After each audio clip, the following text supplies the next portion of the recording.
សម្រាប់ក្នុងថ្ងៃនេះចង់បញ្ជាក់រឿងរ៉ាវក្នុងចិត្តប្រាប់ស្រីកុំទឹកចិត្តខ្លាចពីពេលដងភក្តីនៅថ្ងៃដ៏មានន័យជួនអ្នកមានតម្លៃនៅលែងថាមិនកា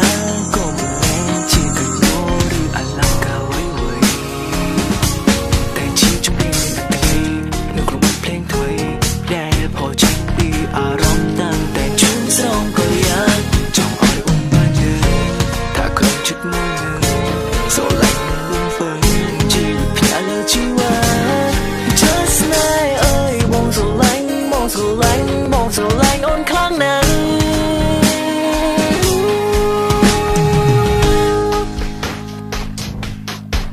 Baby say happy happy Valentine Day ចង់សុខថាក្នុងចិត្តមានវេអូនស្រឡាញ់បងប៉ុណ្ណាចំពោះបងធំណាស់ជីវ៉ារៀបរាប់យ៉ាងណាក៏មិនអស់មានគ្រប់ចិត្តស្នេហ៍អូនស្នេហ៍អូនស្នេហ៍អូនទៅនាងទោះជាមានគេមកម៉ាំងក៏ចិត្តស្នេហ៍គ្មានថ្ងៃសល់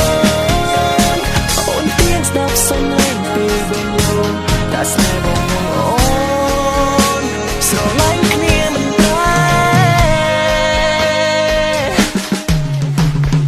គិតមកគិតប្រតែគិតពីស្រីមិនដែលប្រាថ្នាអ្វីក្រៅពីនេះបែបអូនមិនដែលចិត្តវេរេឬចោលស្រួយទៅស្រឡាញ់អូនពីពេញក្នុងចិត្តដែរមិនដូចស្នេហ៍ខ្លះបោកប្រាស់ភក្តីមានពីមានបីពុទ្ធមានសាវ៉ានៅមុខយើងរបស់យើងនៅមុខគេរបស់គេគេកែវាយទៅបែបស្នេហ៍រហូតចំណែកបងវិញមិនដែលគិតចង់មកវិញស្នេហ៍ទៅភក្តីគឺមានឯណាស្រួយហើយបងក៏សង្ឃឹមតែគិតមុខញ៉ាំញ៉ាំថាសាររូបស្រីនឹងរូបរត់តែនឹងទៅជារឿងដរាបព្រោះបងមិនបាត់បងព្រោះបងមិនបាត់អូនស្នេហ៍លើថ្ងៃសូននោះតែជីវិតបងនឹងអូនឃើញជាខ្យល់ខ្លាំងជាស្អីហើយអូនមកហើយ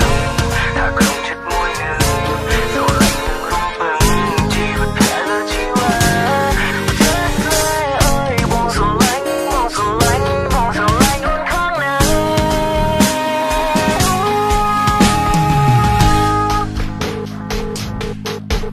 Baby say happy happy Valentine Day ចង់សុខថាក្នុងចិត្តមានវេអូនស្រឡាញ់បងប៉ុណ្ណាចំពោះបងធំណាស់ជីវ៉ា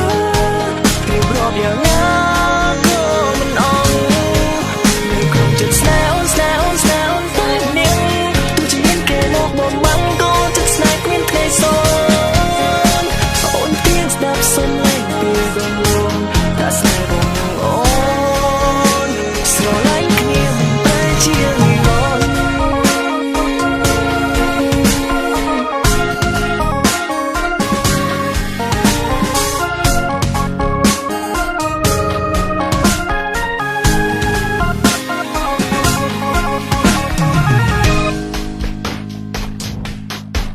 Baby say happy happy Valentine Day ចង់សុខថាក្នុងចិត្តមានវេអូនស្រឡាញ់បងប៉ុណ្ណា